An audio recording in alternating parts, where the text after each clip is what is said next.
Coffee လောကမှာ selective picking ရွေးချယ်စုခိုးခြင်းဆိုတဲ့စကားလုံးဟာအင်မတန်အရေးကြီးပါတယ်။ပညာရှင်တွေကရင်းမဲ့နေတဲ့ coffee သီးအနီးရဲ red cherry တွေကိုပဲရွေးခုဖို့အမြဲတမ်းသတိပေးလေးရှိပါတယ်။အကြောင်းရင်းကတော့ရှင်းပါတယ်။အစိမ်းဒီတစ်စိပါသွားတာနဲ့အဲ့ဒီ coffee ဟာဘလောက်ပဲကောင်းကောင်းလော်ထားပါစေ။ဖန်ခါတဲ့အရာသာနဲ့ပဲစိမ့်နဲ့တွေက coffee ကောင်းရဲ့အရာသာကိုဖျက်ဆီးပစ်လိုက်လို့ပါပဲ။ဒီသဘောတရားဟာအဖွဲ့အစည်းတွေ organization ရဲ့တည်ဆောက်ပုံတွေတော်တော်လေးတူပါတယ်။ coffee ဒီစိမ်းဟာအချင်းဖောက်တဲ့အဆင့် fermentation မှာကြားတက်ပြေးသွားတဲ့အတွက်အကောင်းဆုံးလက်သက်ကိုမပေးနိုင်ပါဘူး။အဖွဲ့အစည်းတစ်ခုမှလည်းအရေးချင်းမစစ်စစ်ပဲ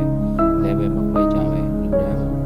ကိုတန်းနဲ့ထားပြီးတော့အခြေခံ mindset နဲ့ skill set မပြည့်သေးတဲ့ candidate တွေကိုမြင့်မားတဲ့ coaching တွေပေးလိုက်တာဟာ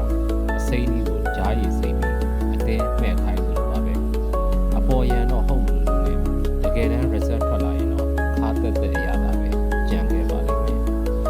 ။ coffee ကိုတော်လိုက်တဲ့အခါစိမ်းကြီးတွေဟာ quicker လို့ခေါ်တဲ့ဟွာဖြော့အဆီတွေဖြစ်ကြံခဲ့ပါတယ်။သူတို့ဟာ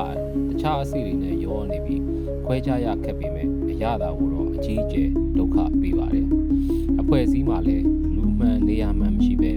အစိမ်းကြီးကိုအမှဲ့နေရာမှာသွားထားမိရင်ဒါမှမဟုတ်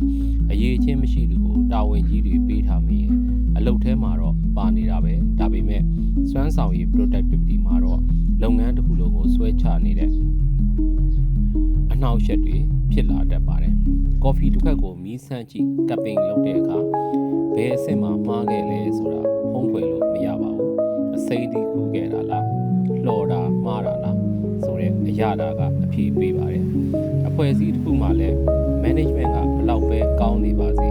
လက်တွေ့ထွက်လာတဲ့ result ကစိတ်ပျက်စရာဖြစ်နေရင်တော့စုခူးကလေးကတနည်းအားဖြင့်လူရွေးတာကလေးကမှားခဲ့တာလားလူရွေးမှားတာကိုညှင်းဆန်ပြီးစွတ်ကြားခဲ့ကြလို့နေရာအထားမှာအရေးသွေးနှိမ်သွားတာလားမှားလက်စာကိုနှမျောတတစွာဖျော်ဆက်လိုက်ပြီးမှကော်ဖီကွက်ထဲအရောက်မှတန်ဖိုးမဲ့တာသိသွားတာလားဆိုတာကိုပြန်သုံးသပ်ဖို့လိုနေပါပြီကော်ဖီကောင်းတစ်ခွက်ရဖို့အသီးရွေးတာကစသလိုပဲအရေးချင်းမပြည့်သူတွေရောထွေးမနေပါအဖွဲ့အစည်းရဲ့ရလဒ်ဟာငွေကြိုင်ပြီးရတာမှန်တဲ့ကော်ဖီတစ်ခွက်လိုဖြစ်လာမှာပါခိုးစွတ်ပြီးတော့ကော်ဖီအစိမ်းလေးဟာဘလောက်ပဲကြာအဆင့်တွေဘလို့ဖြတ်တန်းပါစေနေရဲရင့်မဲ့နေတော့ကော်ဖီသီးမဲ့လို့တန်မိုးရှိတဲ့ကော်ဖီရတာကိုပေးစမ်းနိုင်စွာရှိလာမယ်မဟုတ်ကြောင်းကိုတော့သတိပြုရပါမယ်အလားတူစွာကော်ဖီကောင်းတစ်ခွက်ရဲ့တန်ဖိုးနဲ့အရသာအဆင့်ကိုမသိသူအတွက်အသီးစိမ်းကြောင့်အနံ့ရ